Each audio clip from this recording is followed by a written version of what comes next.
What's up, YouTube? This is Baz from Stoic Gaming, and it is April 16th, 2013.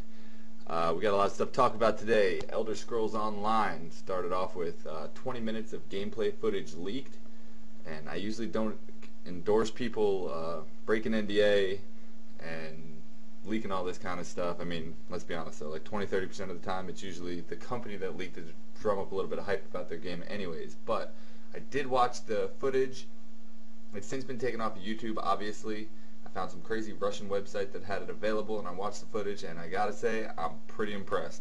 They showed character creation, went into a little bit of gameplay footage, some combat and stuff, and it was pretty impressive. I'm super stoked about this game.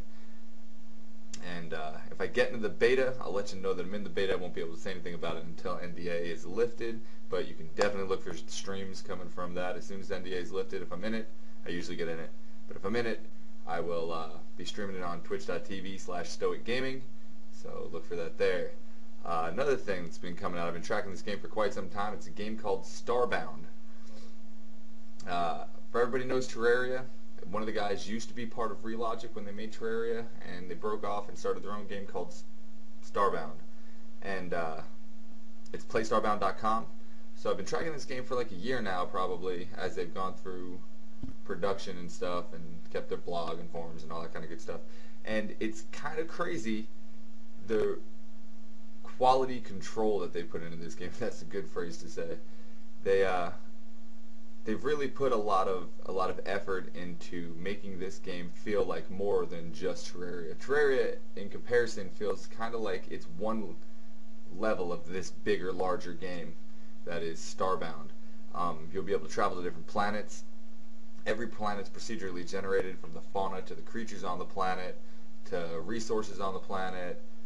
Weapons are procedurally generated. This game has a lot of content, it looks like, and I'm really excited about it. So they recently started their pre-orders. So I went to their website and I was like, alright, so okay, the game's $15. Good. Wait a minute, scroll down a little bit. Hey, $20 and you get all this cool digital content, right? Or wait a minute, scroll down, there's one for $50 here. Hey, there's one for $200, all the way up to $2,000. Like, here, we'll bring up a website, right? I'll go ahead and go to the website. Here, it's playstarbound.com, right? And, I mean, it's crazy. So, Starbound Pre-Order, here we go, right? We've got $15. You get a copy of the game on Steam. You get a beta invite and the soundtrack. Great. $20. It's the silver tier, right? You get the stream key, beta invite, you get all the stuff above, and you get a tier 1 badge form, and it's got like this little penguin on it, right? So then, for $45, a gold tier, and you get all that crap, plus your name for NPC name generation. So randomly, your name might pop up as an NPC in the game, right? And you get tier 2 badge form. And then there's diamond tier for $75. You get all that crap, tier 3 badge form, and your name in the credits. Alright, that's pretty cool, right? Platinum tier. You get to design a hat for Starbound. Submit a sketch or idea. We'll draw it for you and piece it into the game for everyone to find and wear. And plus all the other crap. And tier 4 badge. Alright, Solarium. $1,000. Yes, 1000, $1,000, right? You get all that crap that you got before. You get to design a weapon. You get your name in the credits. You get a tier 5 badge for them, and that's it. What's the difference? Hold on. Oh, you get to design a weapon. So somehow, the last one, the platinum tier, was $500. You get to design a hat. It's $1,000. You get to design your own weapon, right? You draw it out, sketch it in, and they'll make your weapon, right? Impervium, $2,000. All right, you get all that crap, and they'll draw a statue in your image and put it into the game as a placeable object. Send a photograph, it will mimic your Starbound style and place your name and a special thanks in the object's description. So yeah, so I don't know what this says about what's basically been going on with games. This seems like a very Kickstarter-y type thing to do, but they're doing it on their own website at playstarbound.com/store. I will probably pre-order this game. I don't see myself paying more than the $15 for it. But yeah, so that's Starbound, right? Shroud of the Avatar. Richard Garrett started a Kickstarter project for a game called Shroud of the Avatar that he says will revolutionize RPGs.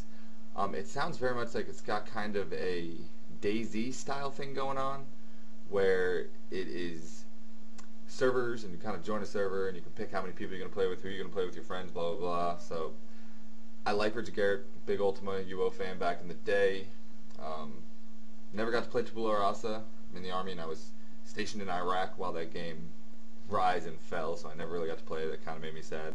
But I'm really excited about this one. I might support it, I might not. I haven't decided yet, but I'll probably definitely get it after it comes out, so we'll be looking for that. Region locking of games. Wow. So some of you do or do not know I'm in the military and I'm stationed in Korea right now, and I'm so sick of getting sent beta keys and they don't work because of my region lock. I was recently invited to the Final Fantasy XIV A Realm Reborn beta, and it's region locked. I was invited to the Neverwinter beta, and it's region locked. I don't understand why they region lock games. Maybe there's some conflict. I know there was a problem with World of Warcraft back in the day where they weren't allowed to show skeletons. It's like culturally bad or something. And it's a certain games, like North American one wasn't allowed to be played in China.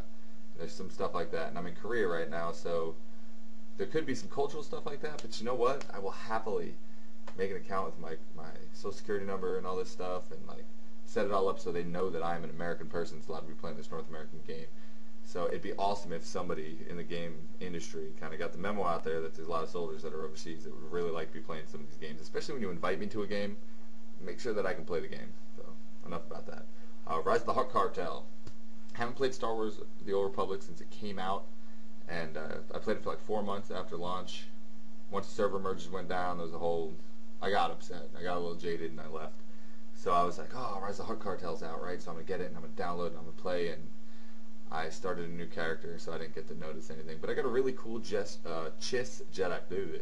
Chiss Jedi Knight. He became a Guardian. He's now level 11, level 12. I'm on the Bastion if anybody wants to play with me. Look for me on Steam. And Busy401, BZZY401. You can find me on Steam. I'll happily play with you. And yeah, Rise of the Hutt Cartel. The game, I forgot how polished it was. I got back into the game and I was really impressed. I was like, man, this is really good MMO. I don't know why I stopped playing this. Just kept getting pissed off at EA, right? So, but outside of that, I've been playing a lot of Defiance. I just actually, like 15 minutes ago, got done watching the first episode of Defiance, which is like an hour and a half long. Let me tell you, it was awesome. I do think they might have some issues with, I've been thinking a lot about the humanoid alien thing, which worked real big in the 90s with Star Wars, Star Trek, and all this stuff they were doing, and everybody's like, humanoid aliens, whatever, but you know what? It seems a little dated. It seems 90-ish. And their CG is good, but it's not great. Like this, I give the show a B, and I really, really want to like this, and I put a lot of money and time and effort into the game. I already bought the season pass and the deluxe edition. I got everything, right? So I like the show. I'm going to keep watching the show. I really hope that Sci-Fi puts a lot of time and effort into the show so they can keep this merger up. I did log into the game, and I noticed that there was some new pursuits, which are basically achievements for anybody not playing Defiance, that go along with episodes 1 and 2. So I'm going to dig into those, and probably next week when I do another episode of Baz Speaks, I'll give you a rundown about how that affected the game and whatnot. On a final note, War Z has, yeah, everybody's like War Z, like everybody's still playing this game, right? But there seems to be a lot of people streaming it on Twitch still. You know, I've been thinking about getting it just to stream it and check it out until DayZ standalone comes out. But they've been talking about what to do about cheaters, and one of the big things they've been discussing is you get caught cheating, instead of banning your account, you just basically get your own little server, and on that server is nothing but cheaters, right? So leave your comments below about how you think that whole cheater thing would work out, whether you like it, whether you don't like it, and maybe we'll discuss some of the comments next week and talk about how they played it and everything. So that's all I've got for this week, guys.